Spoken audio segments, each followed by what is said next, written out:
Something happened to me when I became a mom. And it's really interesting because I actually I didn't really think of myself as maternal. I didn't know that I'd have kids. I didn't really think about it. And there was something the minute my first child was born, I just got this intense, holding him in my arms. It was like, wait a minute, I'm not the powerful one here. I'm not, I might be the grown up, but you are just this ball of light and wisdom and awakening and like truth. Like I felt it so strongly that this child was here as my teacher and that my job was to figure out how to learn from the child through the relationship with the child.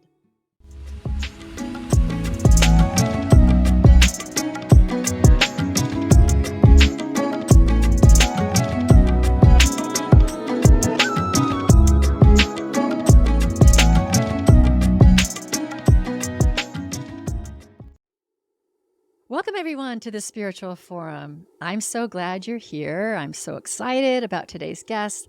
I just want to, before I introduce her, I want to send a shout out to Debbie for donating to this podcast. I really appreciate it. This is how we sustain ourselves. And so thank you for anybody who feels moved to donate to this podcast and or contribute by engaging. Let us know what you think on the YouTube channel. Send me an email, subscribe to our newsletter. Any of those things are ways that you can engage with this podcast and the ideas that we are presenting, which is a message of hope, inspiration, and awakening. Now, let me introduce you to my guest, Charity Kahn. She's a musician, songwriter, teacher, recording artist, and certified mindfulness and qigong instructor, and she's based in the San Francisco Bay Area. She's released 8 albums of award-winning music for children and families with her band, Charity and the JAMband, and also 2 albums for grown-ups with her band, The Invisible Bee, and a collection of guided meditations for kids. She's brought music, movement, and mindfulness to thousands of families around the San Francisco Bay Area and beyond via classes, camps, and family concerts. Her intention is to create music and offerings that support people in waking up together. Welcome, Charity. Hi, Carol. It's so wonderful to be here with you. Thanks for having me. Yeah, I'm very excited about this conversation. Really excited that I found you. I love your music. I think that anything that inspires people to lift themselves up and recognize that we're really here to generate love and connect and to make the world more beautiful. I think all of that is just such an admirable expression, and I'm so glad that you're on the planet doing this. So I think we'd like to start like I do with most of my guests. I'd love to hear about your story and how you got to doing, well, all of the stuff you do, but you know that I'm particularly interested in the message that you're creating and the vibration that you're allowing to be embodied in children on this planet. So I'm really interested in how you got to this place today. Yeah, well, we all have our story. We all have our journey, don't we? Yeah, well, I was raised in a small town in Wisconsin by musician and teacher parents. And music was, really everything. My parents literally, we lived across the lawn from their piano studio. And we attended church that was a block away. My dad was the organist and the choir director. My mom was the cherub choir director and the junior choir director. So we had this like musical, they're involved in musical theater in the town. And I just remember from early on music being heart opening and a place where I felt safe and very alive at the same time. So kind of a grounding force, but also an expansive sensation. I remember lying on the ground underneath our baby grand piano while my dad played and just feeling the vibrations, in my body. So clearly this was the 10,000 hours thing kind of started even probably when I was in the womb. And I don't know if I really had a choice about whether or not I would pursue music in some level because it spoke to me so deeply and in a sense kind of feel like it's my language in the world. I continued doing music throughout my young life, although at the same time I was really interested in mathematics. So there was this kind of interesting binary going on. A lot of people think there's not really a connection between the two, but for whatever reason in my body and my brain, they really commingle and support each other. I actually even co-authored a book on that much later in life. But I I ended up studying math for my degree because I got a bit sucked into oh, the career, what am I going to do for my job? And also I just really love math. So I thought, oh, this is a really neat way to combine all these things. Ended up teaching math and then doing software engineering. All along the way, I was writing music and performing music. And it just felt like this kind of side thing that was just my deepest heart and my deepest passion, but I didn't know how I was going to ever actually do it as my job or make it my path.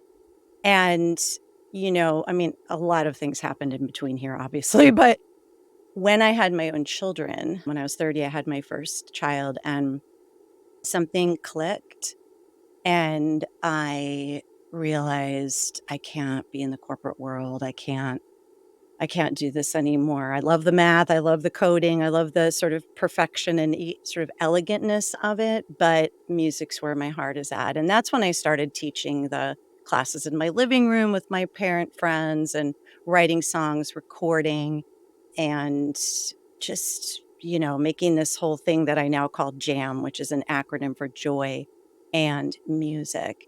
And all along the way, parallel to all that, the other thread that's really important, I think, is just my connection to earth and nature, which was my other sort of spiritual place of refuge when I was a child and all throughout my entire life.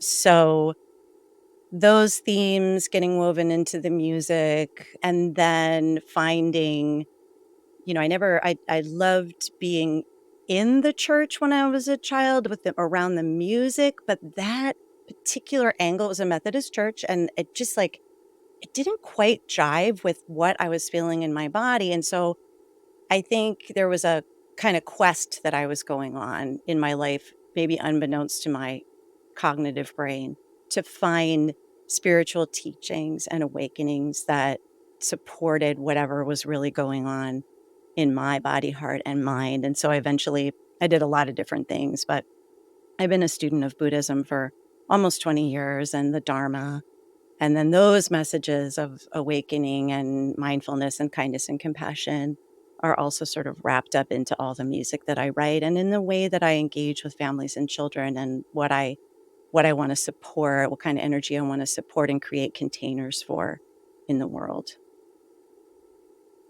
That's beautiful. I think your story is very interesting. I think this idea that we get kind of pulled into the how do we make a living and Yeah. the whole corporate thing, it's a real common theme that many people have on my podcast have kind of taken that path and had to pull themselves away into more of what their heart's taking them. So I think one of the messages for everybody who's listening is to just be okay with what you've chosen, but always kind of come back to what is your heart telling you, and is this my true expression? And I know a lot of people get frustrated with, no, this is not my true expression, but I have to make money or I have to do this. I've got to pay the bills. I've got to raise the kids. And it sounds to me like you were able to move into your heart's desire and expression of kindness through music and actually make a living out of it or make a life out of it, which I think is really admirable. I have a couple other comments I want to make. I do love that math, you connect math and music. I think math is so beautiful. And my degree is in engineering of all things. And and I love math. I think I loved math more than science, but I kind of combined them and became an engineer. But I've always thought that math is it's always like the language of God. Like it's it's so beautiful and it's so perfect and it just all fits and there's so much order to it. And it's frustrating that so many people have this bad relationship with math. And I think it's probably the way it's taught. But I love that you're connecting math and music and that you were a math teacher for a while. That's just really, really cool to me. Yeah, and you hit the nail on the head, I believe, that often people have had this is true of piano as well, piano lessons. People somewhere along the way had a teacher in math that and this it goes with the territory. Often people who are really, really good at math, like there's something going on in the brain and I mean, believe me, I went through a math degree at Stanford. I had these teachers like th they were hard to learn from. They were Oh, brilliant. I know. You know, but there's a Yeah. missing piece in terms of how do we create an energy around this topic that allows for curiosity, allows for awe, allows for wonder, and I mean, that really just gets into in general the whole question of how are we supporting our children as they move through the world in general, like math is kind of maybe an example of how we often fail children in trying like how we teach certain topics, but it's bigger than that. And I also just want to just really say really quickly that also my yes, I agree with you that oh gosh, if we could all follow our hearts, we could change the world. And this is one of the messages that I really communicate in my songs to children is this trust of yourself and your gift, whatever it is, and the project of life to figure that out and hopefully find a way to offer that and I wanna honor my privilege in me being able to have accomplished this in life. So I had some things that, really helped set me up. I had a good education. I had supportive parents. I had a lot of not that I haven't had my believe me, mental health challenges and stuff like that, but I just wanna acknowledge that it's like anything else, this goes with the kindness practice, the deepest spiritual practice of like, you know, it's not always so easy to just say, "Just follow your heart." Yeah. Right, right. Mm. Yeah, I think it's good to pay attention to it, but I do think it's a difficult message when people are just doing their best to get through their day-to-day stuff and have someone say follow your heart. And at the same time, follow your heart is also a true thing and a good thing to do. Yes. So I think what happens though is I think we cut off from our heart. It's like we choose a path and it cuts us off from that message. Now, in your life, it seems like you were always kind of Yeah. aware of the music and doing a kind of side gig and you didn't really cut off from it. So it was probably easy to move back into it. Whereas I think a lot of us, we pursue the life that has been set up for us, the get an education, get a job, have kids, take care of, all that stuff that we just do automatically. And we cut ourselves off from who we were as children, what did we love, and who were we when we were in awe of creation, and who were we when we were dancing in the fields, and who were we when we weren't feeling self conscious about everybody. And I think that's the connection that we want to encourage people to keep. And, and and in that way, at some point in your life, you may take another turn, in which case you can, quote, follow your heart or pursue something that perhaps is more nurturing. So just always kind of stay connected to that child within us. Yeah, staying open. And also it's interesting because I've now been in the music world for pretty full time for, I guess, like 23 years. And even within choosing this as my career, there have been all those same challenges because this is the path, right? This is the life path, the spiritual path of how do I show up in the music business, which if you want to talk about an industry that has a lot of greed, hatred, delusion, and all the toxicity, right? How do I not let that energy destroy my soul? And so I've been on a big Right. journey with that as well. And really it comes back down to, for me, is letting go of traditional concepts of what it means to be successful, what it means to be famous, all these ideas that are, kind of more both ego driven, but also supported by every message we get in society that we're only Mhm. valuable if we achieve this. Whereas Mhm. the truth of I'm worthy. I'm worthy if I just sat here. If I sat here, I'm worthy of love. So that's been an interesting part of my spiritual journey, actually, is staying grounded and in love and in kindness and in truth, despite opening myself to a lot of the pain and suffering that is in the music industry. It's not for the faint of heart.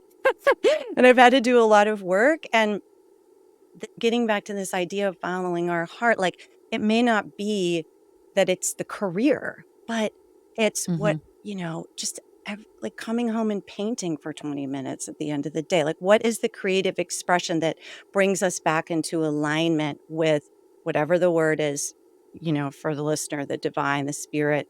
For me, it's just earth and interbeing. And then I see that as an offering. We don't practice just for ourselves so that we can get enlightened or so we can feel better. I mean, that's part of it, and that's just obviously a side effect. For my, experience in the Dharma world, like this bodhisattva path of I'm not free till you're free. And so I practice for all beings everywhere all the time. And so any little amount of heart following and listening to that and making a little drawing on the piece of paper when you come home from work is like an offering. It's actually an energy of like connecting with creativity and our gifts. And then that goes into the world energetically, I believe. So these are all offerings to ourselves and also to all beings. Yeah, I really identify with that without getting too much into my own stuff. As a minister, either having a church or a podcast, having to go walk that path of it's not about how big it is or how popular it is or how many followers and clicks, all that stuff that the world tells you it's about. And to end up coming down to exactly, I'm offering this, I'm offering my energy. And whatever we get back from that, it may be a huge delay in time. It may be instant. It may be after I'm dead and gone that something comes into the world or my message got into the world in another way. We don't know. So I think there's also a lot of just trusting in, like you say, whatever we call God, spirit, whatever the word is, great mystery, that our endeavors are an offering. I think in recognition of the wonder of our life and our gifts, and also just in the joy, and to not be so concerned with, I'm guessing in the music business, I'm just guessing that there would be a lot of pressure to fit some kind of a what do people want versus what are you called to express. Yeah.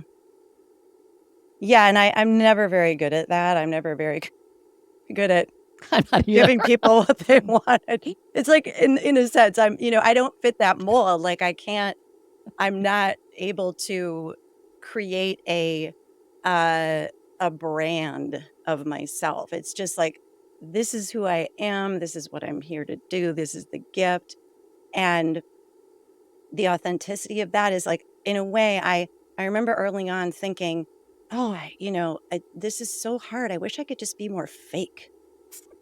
And then I was like, "No, no, no, no, this is a gift, like, it's painful, it can be very painful, but in the end, we all know this, we all know we can sense, it's like we have a barometer of authenticity versus a fakeness is in a way, it's a manipulation, and it's got that energy of, like, I'm trying to get something from you." So, Mhm, mhm, if again, on this path, authenticity is ultimately really the only choice, and something that you said really has been so powerful for me on every aspect of my journey is we don't know the effects of our actions. mhm. And I've heard this in a couple different ways. I remember when I was attending the commencement speech for, um, at the time, my boyfriend, when I was in college, was a year older than me, and I was at his commencement speech, and the woman doing the speech was Marian Wright Edelman, who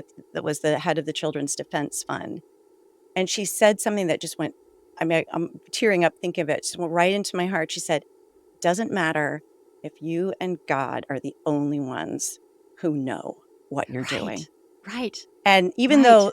though, at the time and now, it's like that it's like, I was like, "Well, but I don't God isn't the word for me." "Oh, who cares?" It was like, that spoke so deeply to me, and I think that's why I became a teacher. And at the same time, it can be very hard. It's like we also are human, and we also need to be seen and heard and understood. That's a basic human need. So balancing these. The other great teacher who's helped me with this is Joanna Macy, who is the creator of the work that reconnects. She has an amazing, many amazing books, World is Love or World is Self. But the one I'm speaking of most is called Active Hope, which is a great recommendation for anybody who's kind of struggling in how to not be nihilistic, how to stay positive, how Mm. to stay engaged in challenging times. But she talks about, and this is very Buddhist, she talks about letting go of attachment to outcome. Ding! It's like if we Yeah. can actually do that and just like you said, show up with joy, offer the offering, and then as much as possible, breathe, pause, set it free in a sense. Let go of that attachment and control of how it's going to go and just set it free. I think that's a lesson that can apply to so many aspects of our lives. I'd like to talk a little bit about what you are actually doing with children and families because I love everything that you're doing, but I was just coming off the conversation I had with Will Tuttle, and I've had other conversations with other guests where we're talking about the loss of innocence of children and what we do to socialize children and our education system, kind of puts them in this shoot of I mean, I'm likening it to the slaughterhouse line, but it's not that bad. But I mean, you're stuck into this kind of narrow road Yeah. as a child in the education system.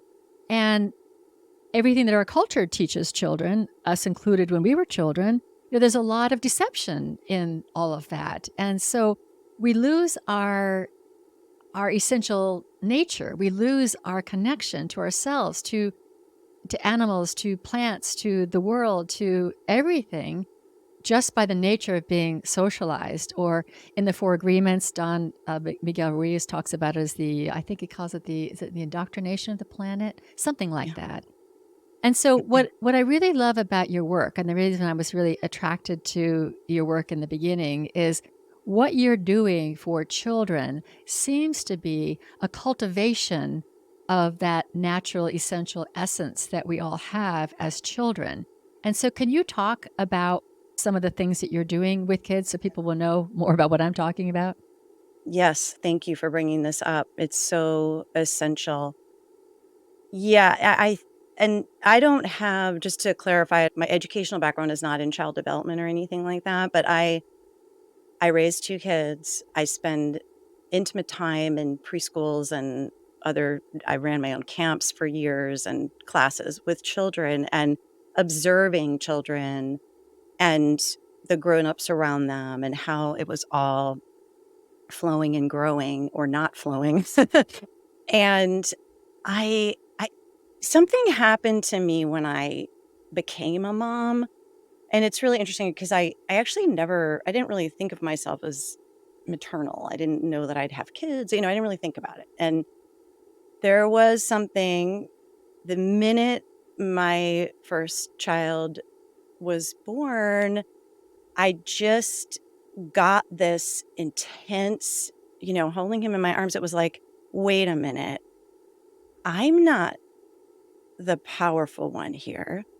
I'm not, yeah, I might be the grown up, but you are just this ball of light and wisdom and awakening. And like truth. Like I felt it so strongly that this child was here as my teacher and that my job was to figure out how to learn from the child through the relationship with the child, how to learn and unlearn about how to be a human on this planet.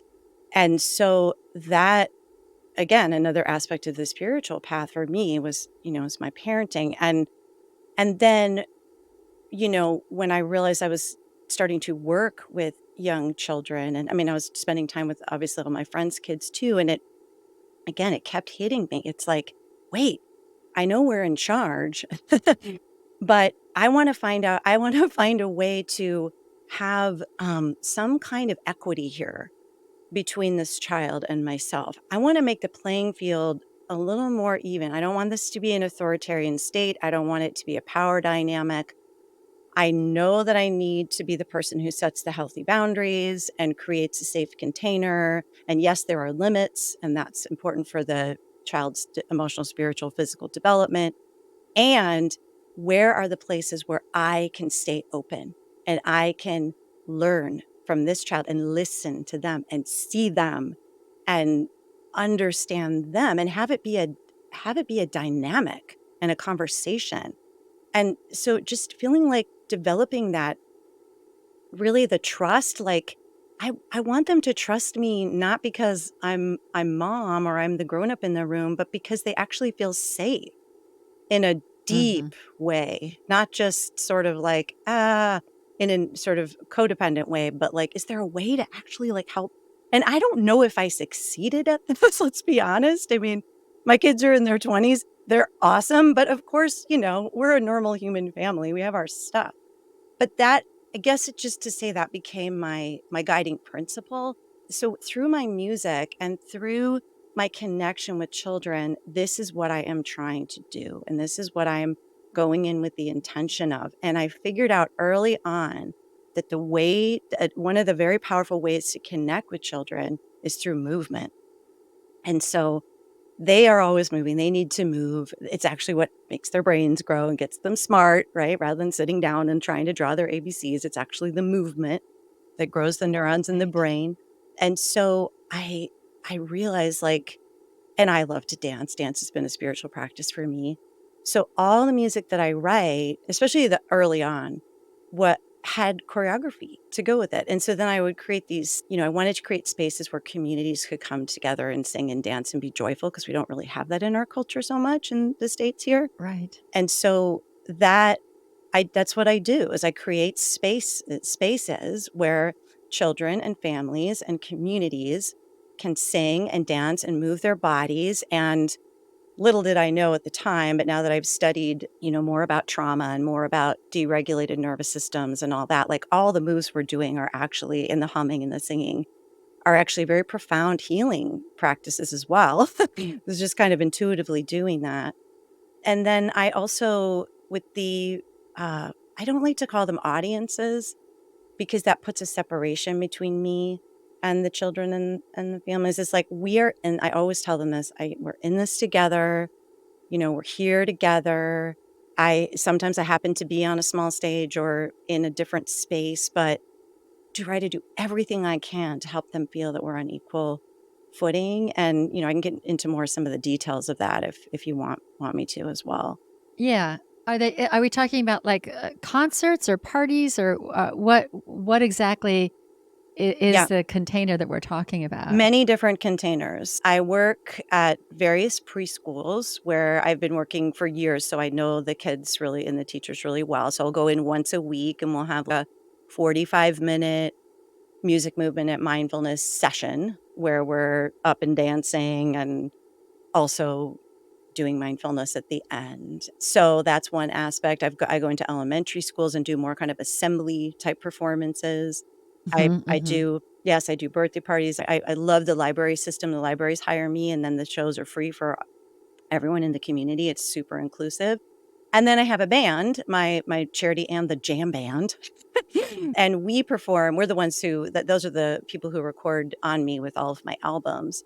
And we perform concerts. We've done, all sorts of different festivals and the Golden Gate Park Band Shell, and I've had a concert series at various times. And we host all around the Bay down to LA, and we have concerts where families come and we do a 2-hour set of rockin', family dancing, grooving music where I'm also integrating all these themes of grounding, feel your feet on the earth, of like open your heart and send our love to the community and out into the world. And it's, all everything I've been talking about gets inserted into these collective quote unquote performances, but really it's an energy we're all creating together. Yeah, it's like a festival. Yeah. I love this idea. I feel like if there's a way to integrate this more into life, like it should be in school. It should Yeah. be I don't even know if we should have school. I mean, I'm ready to kind of knock everything down and build up from the ground up. But I just think that this is it's really, really cool. And let's pause now. Let's pause now to play one of your songs. So let me cue this one up. All right, Right here on. we go. I'm just gonna play a little bit of it. I love this song. It's just the beginning part now. So picture just like happy children and parents and grandparents dancing. Yeah. Is to generate love and put it out into the world. Our job is to generate love and put it out into the world. Do you wish that everyone everywhere could be happy, safe, healthy, and free? That's called loving kindness, when you wish these good things from your heart for yourself and for everybody. Our job is to generate love. Okay, I think that gives you an idea. Yeah, I find that one very, very easy to sing. Our job is to generate love and put it out into the world. What a message, you know? It's like if you're able to get that in your head and you're just walking along, whether you're a kid or an adult, I mean, that's a great message to have all day long. What am I here for? To generate love and put it out into the world. Yeah, I remember when that phrase came to me and I was like, okay, there's another song. That's kind of how these things happen. I was like, oh, okay. And exactly what you just said is, we are exposed to so much media that is sort of the opposite message. And so in a way, I feel like it's almost like a little version of brainwashing in the other direction, because songs and music, if it's got a hook and it is going to stick in our heads, then what a great like mantra to have in your heart, in your mind. What a great, kind of repetition. And so for a child, again, they're these sponges that are just soaking everything up. So that's, again, one of my intentions with all this music that I write and record and perform and teach is, let's get these messages in their head. That messages of what our job is on this planet, the message that they're worthy and valuable just for being themselves, that kindness is, like worth practicing in any small amount at any time. So anyway, all my music kind of addresses these themes. Yeah, I mean, for sure. And we are barraged with negativity. And I don't know when it is when we're growing up and we start kind of attaching to that.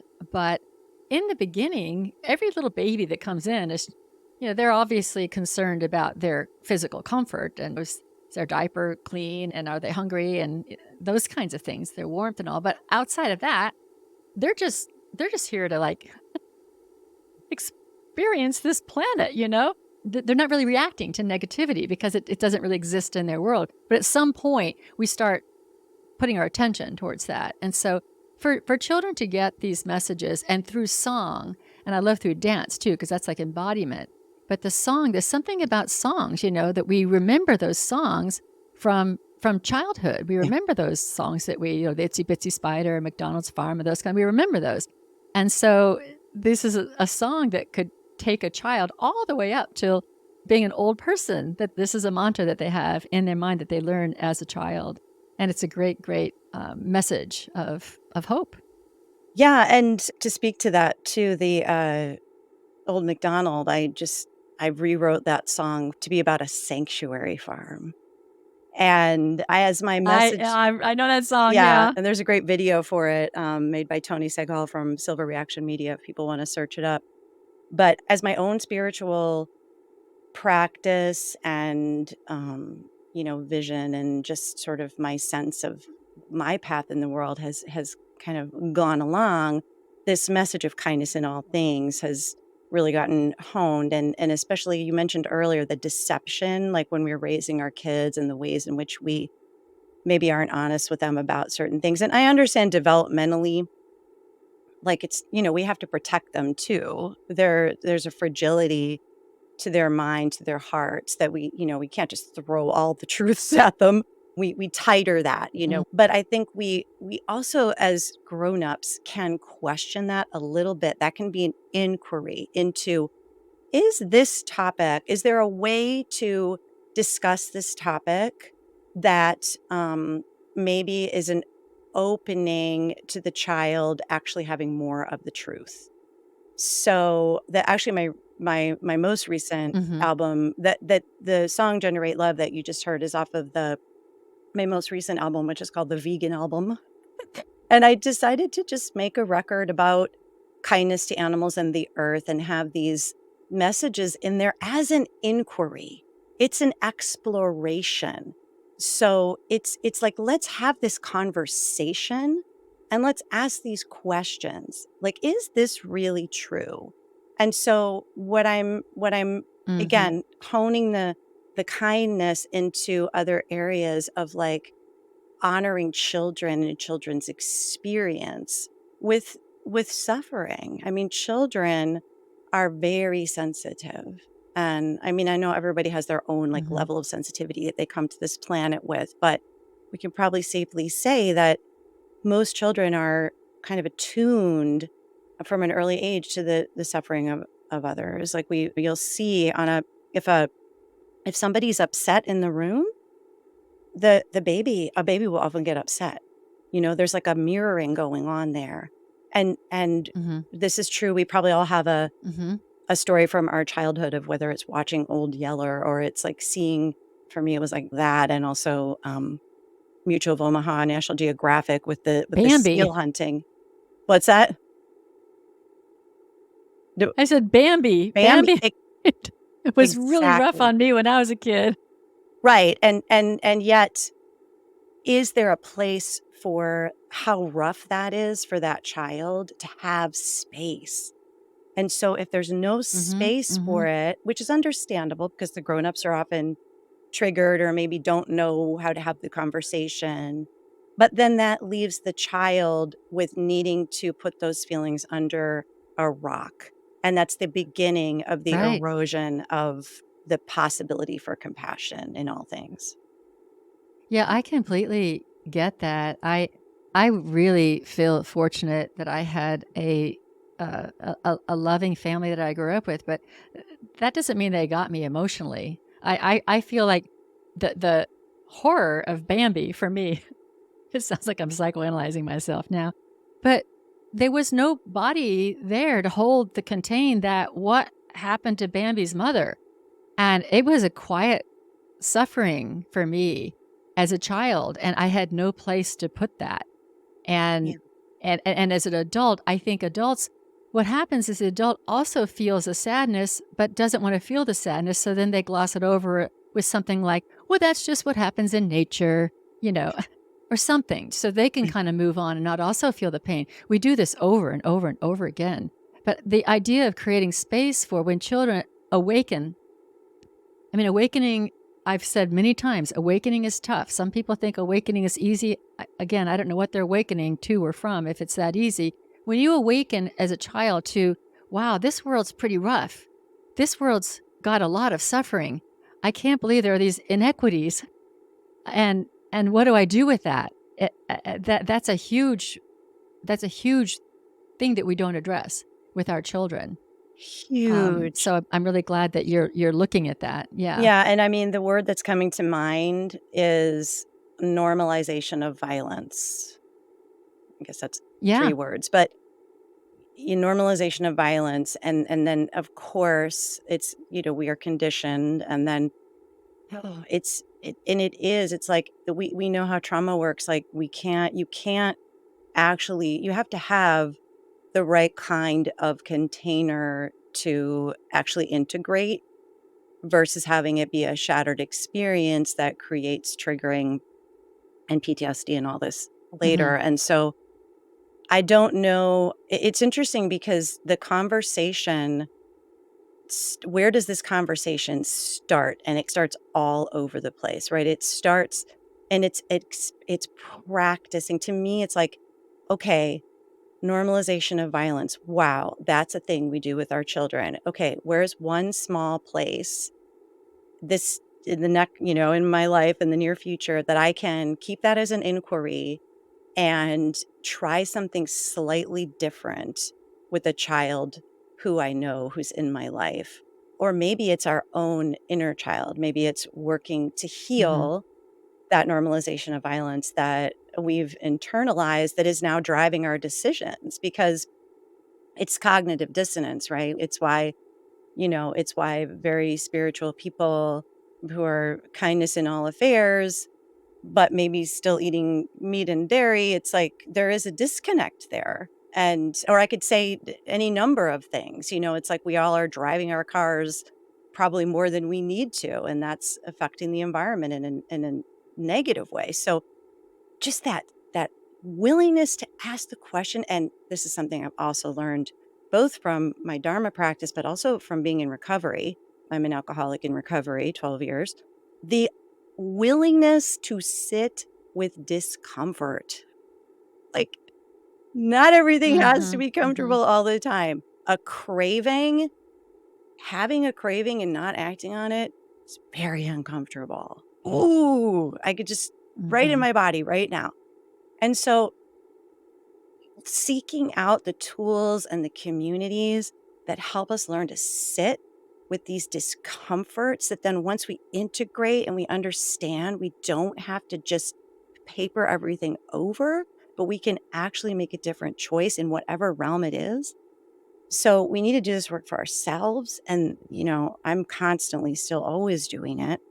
And then is there a way we can, anyone who's got, children in their life, yeah, just kind of plant the seed for this.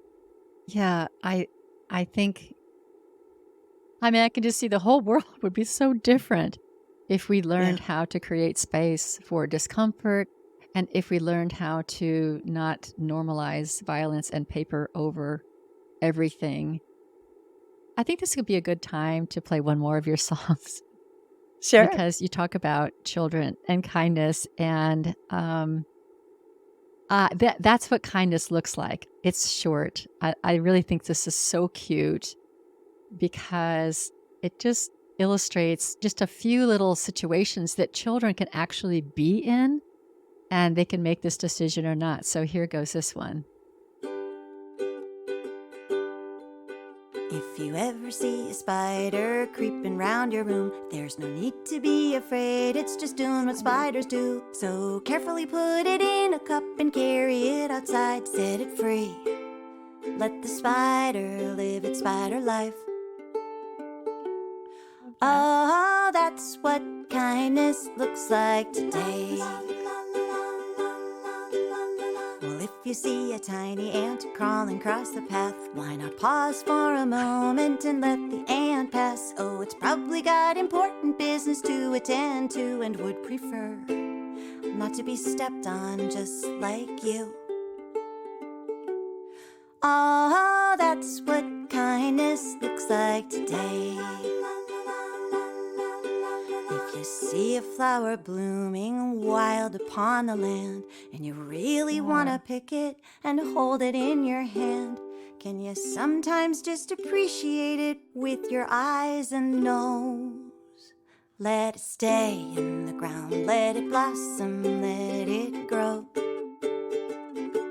So let's be kind to the spiders and kind to the ants, kind to the flowers. I'm playing this whole one. Chance we get kind to each other with every It's breath just 2 we take. minutes. What a beautiful world we can make. Oh, that's what kindness looks like today. That's what kindness looks like today. That's what kindness looks like today. Yeah, that one's short, but I think that's just so cute. Putting the spider outside and letting the ant walk. And, I remember it with my own children. Boy, I remember when we lived in Florida, I remember my youngest daughter, there have been two situations when I picked her up from school, and one was seeing one of her little girlfriends. We're talking about kindergarten, 6 years old, maybe. And there was a little moth that was struggling on the ground, and she was dumping dirt on it. And it's like, what caused that child to do that?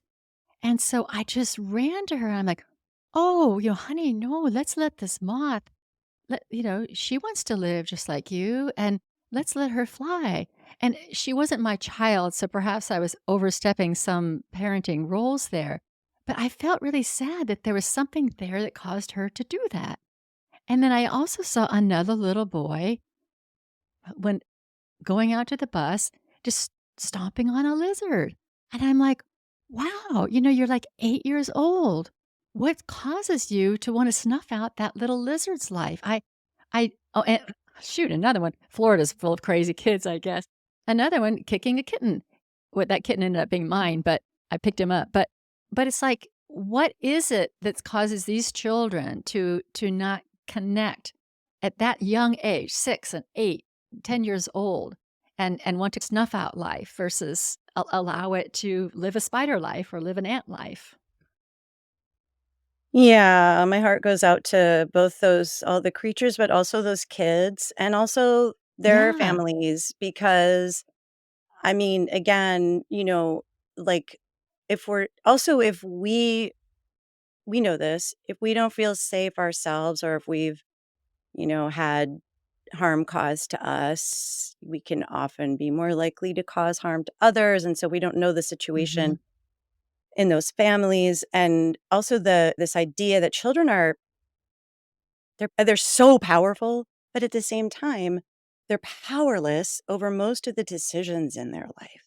And so depending on how powerless a child feels in their day-to-day life, there may be a sort of, "Oh, well, this creature over here is more vulnerable than me, so I can feel powerful by dominating this creature." It's not like it's going in a cognitive, articulate way in the mind, but it's a reaction, Mhm, I'm mhm, sure, mhm, to just like, yeah, some kind of deeper mhm. suffering, and so I actually think it's beautiful that you went up to the girl with the moth, and I don't think you crossed a boundary, like, I think the thing for me would be like, I'm always working on this, like, bringing messages of kindness without shaming anyone, right? Because, like, whatever their Mhm, mhm, action was, it came as a strategy, as a coping strategy, or from some kind of ignorance or mm. just not knowing, and as we know, when we pile the shame on, then nothing can happen. Like that just makes everything worse. The person's maybe more likely to act out in a harmful way. So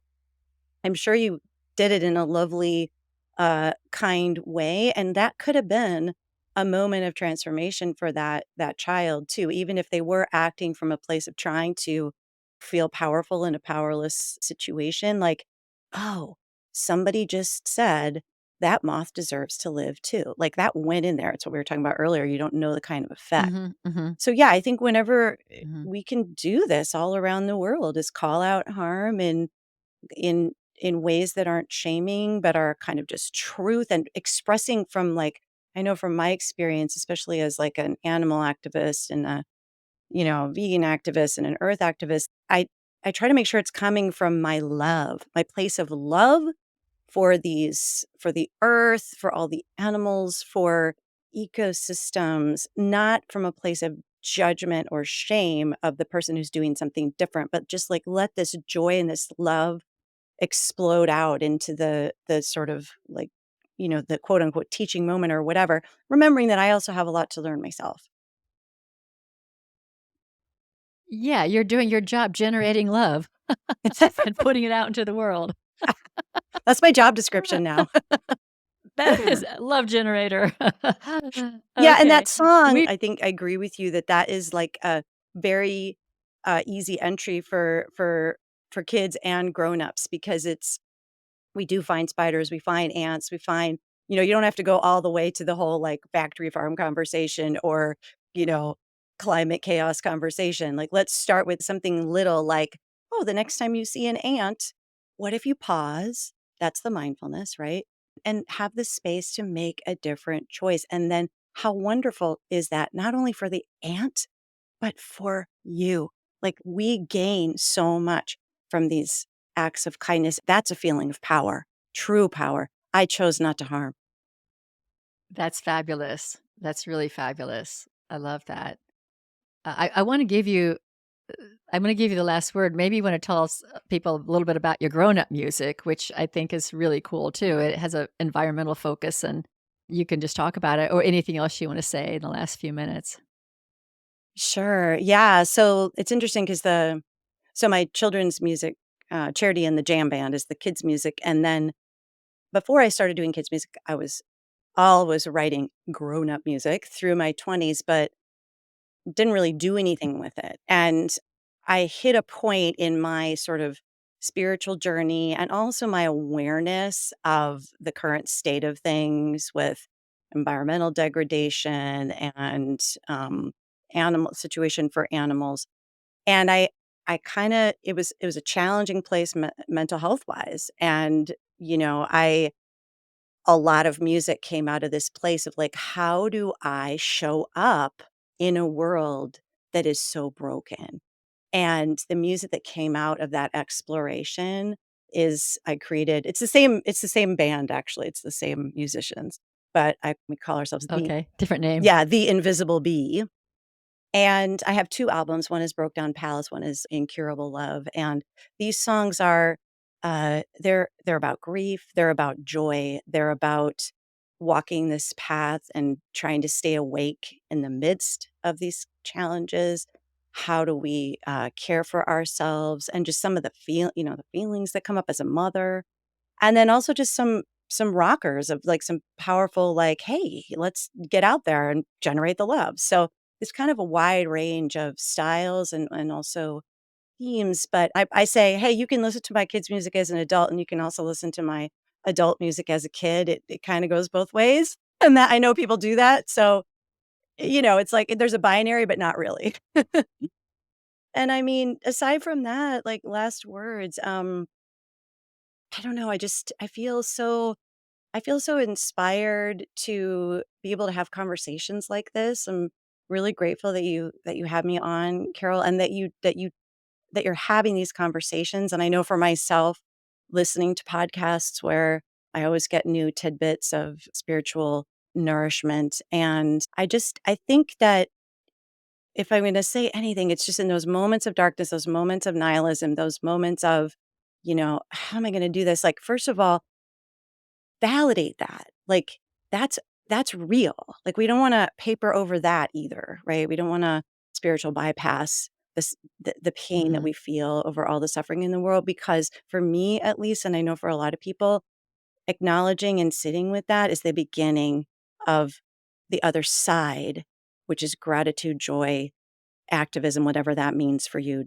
and just generating generating love. And so to me, it feels like this kind of cyclical thing, but we can't ignore our feelings about it. And if we can find tools and safe spaces to be with that, and then offer and let go of attachment to outcome and hug those kids.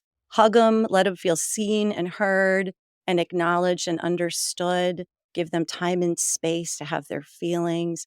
Be a rock and then care for your own inner child. That's it. That's the message. I love that. I love that, and I think what you're talking about is so important with that spiritual bypass thing, because it's also not that hard to go to the joy and just kinda la, la, la, and ignore the realities of our world and or ignore the feelings that we have about the realities of our world. I see that so often. People just don't really want to know. Don't show me that. I just Mhm. wanna stay in this happy place while I'm here, and so I think your message is just really, really a wonderful integrated spiritual message. And it is the spiritual path, all of that you just talked about, the spiritual path. So I just want to make sure that you know that we'll have all the links to Charity's website and music and whatever else that you want us to see about you and your work, Charity, on the show notes, because you want people to start singing your songs, Yeah, getting them and out there the good in the part is that world. everything is streaming now, so all you have to do is go to your streaming service and type in Charity in the JAMband, and you'll have hours, endless hours of music for you and your little ones or your inner child. And I do like to say my website actually because it's cool. Fine. JAMband.com. JAMband.com. I remember the jam is for joy and music. So joy and music 3 times Yeah. .com. I love that. Gosh, Charity, thank you so much for not just being on this podcast, but really blessing the world with your authentic self. Mm. And your teachings today, I know, will inspire people. And as we all awaken together, as we mentioned in the beginning, that's one of your intentions. So thank you so much for joining us. And thank you, everyone, for listening. Thank you, Carol. We bow. Take care, Yeah, everyone. it's Take wonderful. care. Yeah, thank you. And I now close the Spiritual Forum.